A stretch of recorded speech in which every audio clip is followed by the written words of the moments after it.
أعوذ بالله من الشيطان الرجيم. بسم الله الرحمن الرحيم. الحمد لله الذي أنزل على عبده الكتاب ولم يجعل له عوجا قيما لينذر بأسا شديدا من لدنه ويبشر المؤمنين الذين يعملون الصالحات أن لهم أجرا حسنا ماكثين فيه أبدا وينذر الذين قالوا اتخذ الله ولدا ما لهم به من علم ولا لآبائهم كبرت كلمة تخرج من أفواههم إن يقولون إلا كذبا فلعلك باخع نفسك على آثارهم إن لم يؤمنوا بهذا الحديث أسفا إنا جعلنا ما على الأرض زينة لها لنبلوهم أيهم أحسن عملا وإنا لجاعلون ما عليها صعيدا جرزا أم حسبت أن أصحاب الكهف والرقيم كانوا من آياتنا عجبا إذ أوى الفتية إلى الكهف فقالوا ربنا آتنا من لدنك رحمة وهيئ لنا من أمرنا رشدا فضربنا على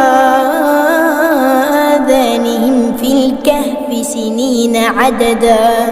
ثم بعثناهم لنعلم أي الحزبين أحصى لما لبثوا أمدا نحن نقص عليك نبأهم بالحق إنهم فتية آمنوا بربهم وزدناهم هدى وربطنا على قلوبهم إذ قاموا فقالوا ربنا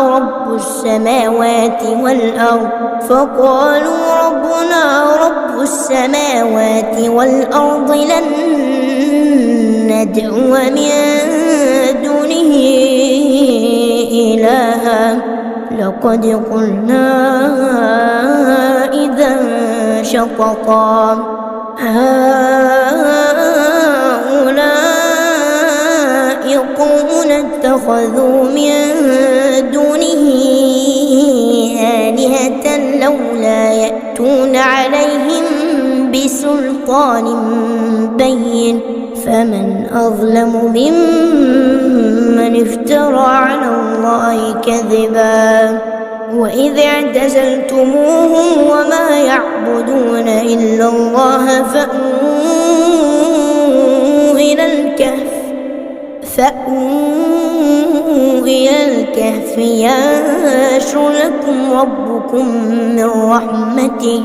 ينشر لكم ربكم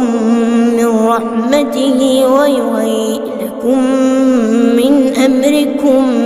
مرفقا وترى الشمس إذا طلعت تزاور عن كهفهم ذات اليمين وإذا غربت تقرضهم ذات الشمال وهم في فجوة منه ذلك من آيات الله من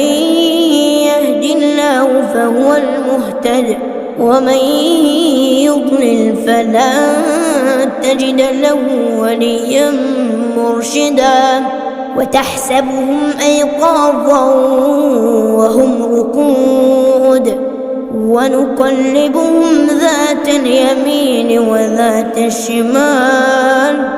كلبهم باسط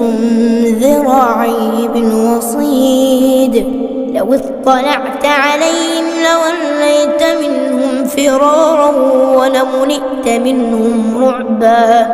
وكذلك بعثناهم ليتساءلوا بينهم قال قائل منهم كم لبثتم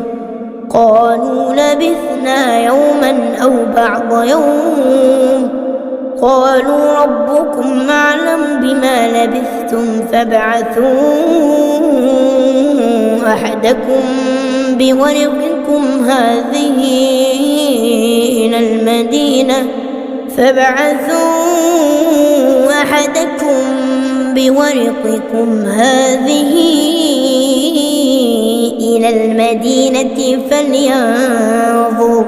فلينظر أيها أزكى طعاما فليأتكم برزق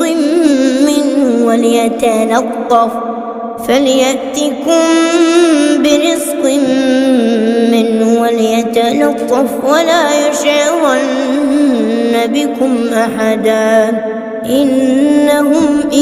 يظهروا عليكم يرجموكم أو يعيدوكم في ملتهم ولا تفلحوا إذا أبدا وكذلك أعثرنا عليهم ليعلموا أن وعد الله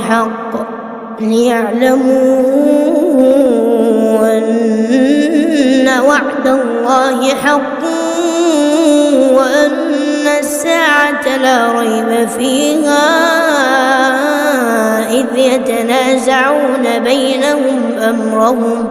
إذ يتنازعون بينهم أمرهم فقالوا ابنوا عليهم بنيانا ربهم أعلم بهم قال الذين غلبوا على أمرهم لنتخذن عليهم مسجدا سيقولون ثلاثة رابعهم كلبهم ويقولون خمسة سادسهم كلبهم رجما بالغيب ويقولون سبعة وثامنهم كلبهم قل ربي أعلم بعدتهم ما يعلمهم إلا قليل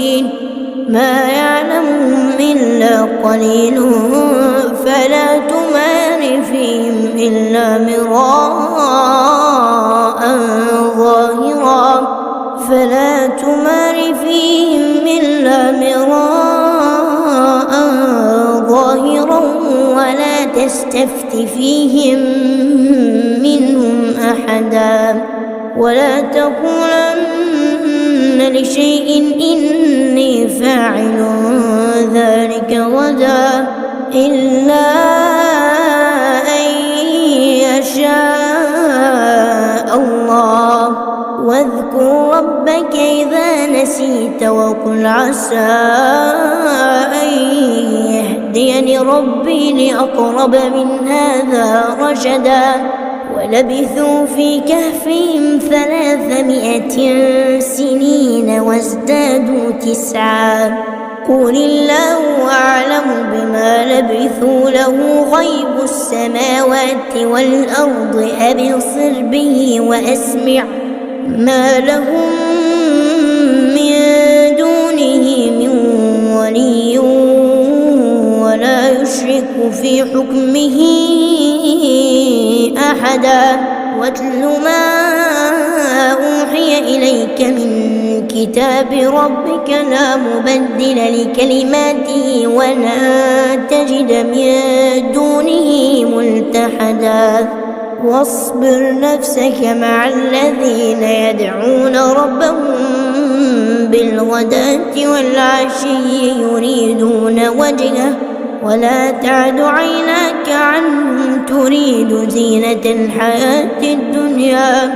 ولا تطع من أغفلنا قلبه عن ذكرنا واتبع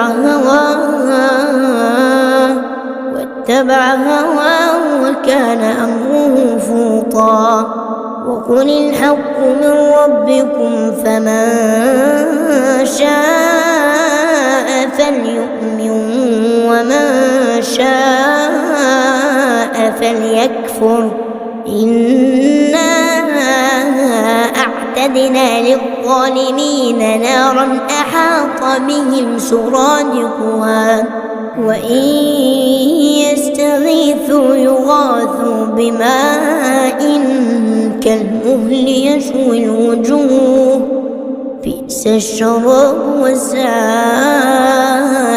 مرتفقا.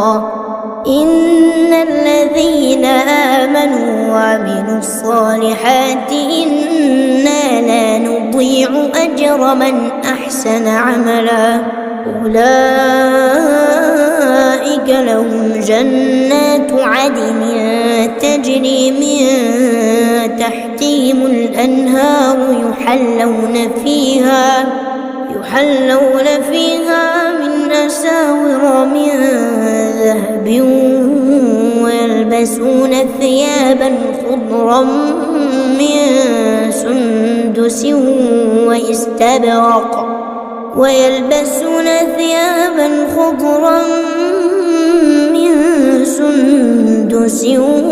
واستبرق متكئين فيها على الأرائك نعم الثواب وحسنت مرتفقا. واضرب لهم مثل الرجلين جعلنا لأحدهما جنتين من أعناب وحففناهما بنخل وجعلنا بينهما زرعا. كلتا الجنتين آتت أكلها ولم تظلم منه شيئا وفجرنا خلالهما نهرا. وكان له ثمر فقال لصاحبه وهو يحاوره أنا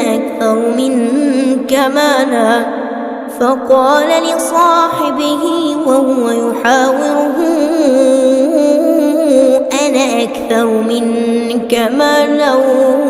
وأعز نفرا. ودخل جنته وهو ظالم لنفسه قال ما أظن أن تبيد هذه أبدا وما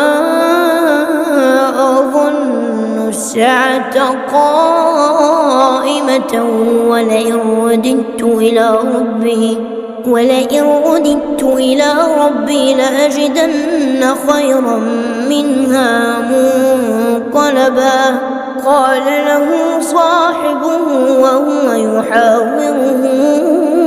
أكفرت بالذي خلقك من تراب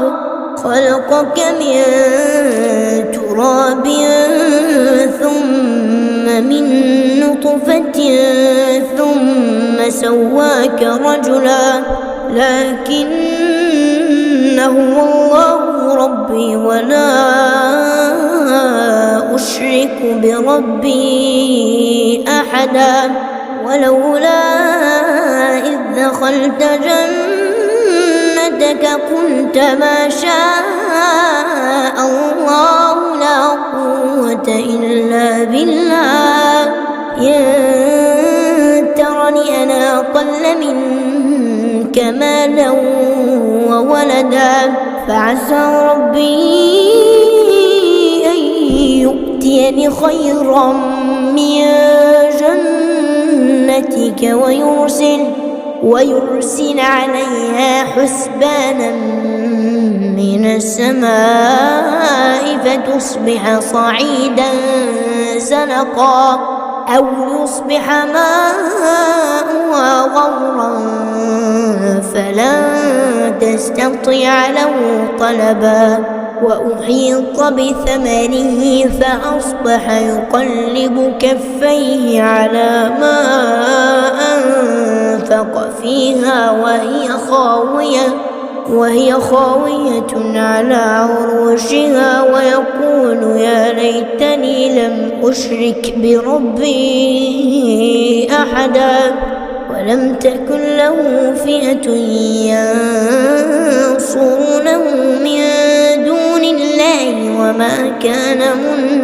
منتصرا هنالك الولاية لله الحق هو خير ثوابا وخير عقبا واضرب لهم مثل الحياة الدنيا كماء أنزلناه من السماء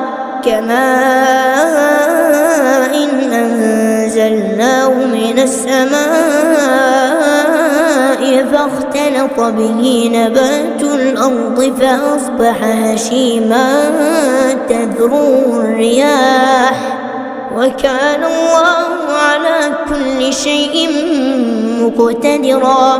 المال والبنون زينة الحياة الدنيا والباقيات الصالحات خير عند ربك ثوابا وخير أملا ويوم نسير الجبال وترى الأرض بارزة وحشرناهم فلم نغادر منهم أحدا وعرضوا على ربك صفا لقد جئتمونا كما خلقناكم أول مرة بل زعمتم أن لن نجعل لكم موعدا ووضع الكتاب فترى المجرمين مشفقين مما فيه ويقولون يا ويلتنا ما لهذا الكتاب لا يغادر صغيرة ولا كبيرة إلا أحصاها ووجدوا ما عملوا حاضرا ولا يظلم ربك أحدا وإذ قلنا للملائكة اسجدوا لآدم فسجدوا إلا إبليس كان من الجن ففسق عن أمر ربه أفتتخذونه وذريته أولياء من دوني وهم لكم عدو بئس للظالمين بدلا ما أشهدتهم خلق السماوات والأرض ولا خلق أنفسهم وما كنت متخذ المضلين عضدا ويوم يقول نادوا شركائي الذين زعمتم فدعوهم فلم يستجيبوا لهم وجعلنا بينهم موبقا ورأى المجرمون النار فظنوا أنهم مواقعوها ولم يجدوا عنها مصرفا ولقد صرفنا في هذا القرآن للناس من كل مثل وكان الإنسان أكثر شيء جدلا وما منع الناس أن يؤمنوا إذ جاءهم الهدى ويستغفروا ربهم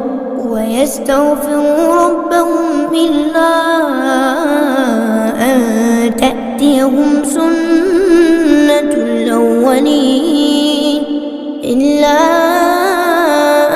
أن تأتيهم سنة الأولين أو يأتيهم العذاب قبلا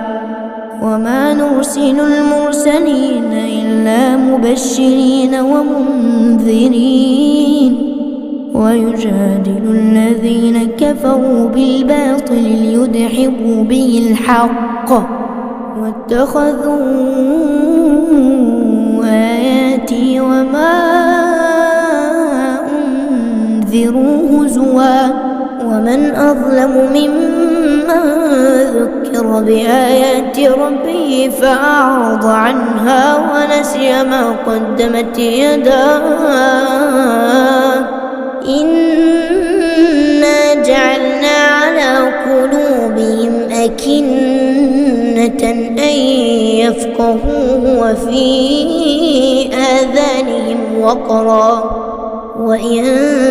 تدعوهم إلى الهدى فلن يهتدوا إذا أبدا وربك الغفور ذو الرحمة لو يؤاخذهم بما كسبوا لعجل لهم العذاب بل لهم موعد لن يجدوا من دونه موئلا وتلك القرى أهلكناهم لما ظلموا وجعلنا لمهلكهم موعدا وإذ قال موسى لفتاه لا أبرح حتى أبلغ مجمع البحرين أو أمضي حقبا فلما بلغا مجمع بينهما نسيا حوتهما فاتخذ سبيله في البحر سربا فلما جاوزا قال لفتاه آتنا غداءنا لقد لقينا من سفرنا هذا نصبا قال أرأيت إذ أوينا إلى الصخرة فإني نسيت الحوت وما أنسانيه إلا الشيطان أن أذكره واتخذ سبيله في البحر عجبا قال ذلك ما كنا نبغ فارتدا على آثارهما قصصا فوجدا عبدا من عبادنا آتيناه رحمة من عندنا وعلمناه من لدنا علما قال له موسى هل أتبعك على أن تعلمني مما علمت رشدا قال إنك لن تستطيع معي صبرا وكيف تصبر على ما لم تحط به خبرا قال ستجدني إن شاء الله صابرا ولا أعصي لك أمرا قال فإن اتبعتني فلا تسألني عن شيء حتى أحدث لك منه ذكرا فانطلقا حتى إذا ركبا في السفينة خرقها قال أخرقتها لتغرق أهلها لقد جئت شيئا إمرا قال لم أقل إنك لن تستطيع معي صبرا قال لا تؤاخذني بما نسيت ولا ترهقني من أمري عسرا فانطلقا حتى إذا لقيا غلاما فقتله قال أقتلت نفسا زكية بغير نفس لقد جئت شيئا نكرا قال ألم أقل لك إنك لن تستطيع معي صبرا قال إن سألتك عن شيء بعدها فلا تصاحبني قد بلغت من لدني عذرا. فانطلقا حتى إذا أتيا أهل قرية استطعما أهلها فأبوا أن يضيفوهما فوجدا فيها جدارا يريد أن ينقض فأقامه. قال لو شئت لاتخذت عليه أجرا. قال هذا فراق بيني وبينك سأنبئك بتأويل ما لم تستطع عليه صبرا. أما السفينة فكانت لمساكين يعملون في البحر فأردت أن أعيبها وكان وراءهم ملك يأخذ كل سفينة غصبا. وأما الغلام فكان أبواه مؤمنين فخشينا أن يرهقهما طغيانا وكفرا فأردنا أن يبدلهما ربهما خيرا منه زكاة وأقرب رحما. وأما الجدار فكان لغلامين يتيمين في المدينة وكان تحته كنز لهما وكان أبوهما صالحا فأراد ربك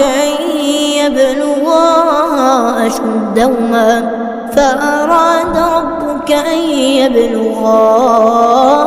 أشدهما ويستخرجا كنزهما رحمة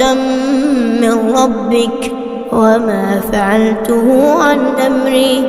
ذلك تأويل ما لم تسطع عليه صبرا. ويسألونك عن ذي القرنين قل سأتلو عليكم منه ذكرا. إنا مكنا له في الأرض وآتيناه من كل شيء سببا فأتبع سببا حتى إذا بلغ مغرب الشمس وجدها تغرب في عين حمئة ووجد عندها قوما قلنا يا ذا القرنين إما أن تعذب وإما أن تتخذ فيهم حسنا. قال أما من ظلم فسوف نعذبه ثم يرد إلى ربه فيعذبه عذابا نكرا. وأما من آمن وعمل صالحا فله جزاء الحسنى وسنقول له من أمرنا يسرا. ثم أتبع سببا حتى إذا بلغ مطلع الشمس وجدها تطلع على قوم لم نجعل لهم من دونها سترا. كذلك وقد أحطنا بما لديه خبرا. ثم أتبع سببا حتى إذا بلغ بين السدين وجد من دونهما قوما لا يكادون يفقهون قولا. قالوا يا ذا القرنين إن يأجوج ومأجوج مفسدون في الأرض فهل نجعل لك خرجا على أن تجعل بيننا وبينهم سدا. قال ما مكني فيه ربي خير فاعينوني بقوة أجعل بينكم وبينهم ردما. آتوني زبر الحديد حتى إذا ساوى بين الصدفين قال قال انفخوا حتى إذا جعله نارا قال آتوني أفرغ عليه قطرا فما استطاعوا أن يظهروه وما استطاعوا له نقبا قال هذا رحمة من ربي فإذا جاء وعد ربي جعله دكاء وكان وعد ربي حقا وتركنا بعضهم يومئذ يموج في بعض ونفخ في الصور فجمعناهم جمعا وعرضنا جهنم يومئذ للكافرين عرضا الذين كانت أعينهم في غطاء عن ذكري وكانوا لا يستطيعون سمعا أفحسب الذين كفروا أن يتخذوا عبادي من دوني أولياء إنا أعتدنا جهنم للكافرين نزلا قل هل ننبئكم بالأخسرين أعمالا الذين ضل سعيهم في الحياة الدنيا وهم يحسبون أنهم يحسنون صنعا أولئك الذين كفروا بآيات ربهم ولقائه فحبطت أعمالهم فلا نقيم لهم يوم القيامة وزنا ذلك جزاؤهم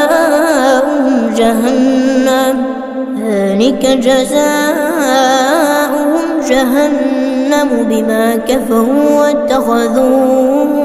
آياتي ورسلي هزوا إن الذين آمنوا وعملوا الصالحات كانت لهم جنات الفردوس نزلا خالدين فيها لا يبغون عنها حولا قل لو كان البحر مدادا لكلمات ربي لنفد البحر قبل أن تنفد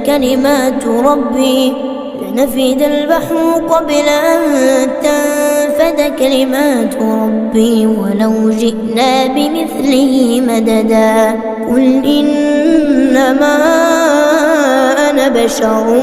مثلكم يوحى إلي أنما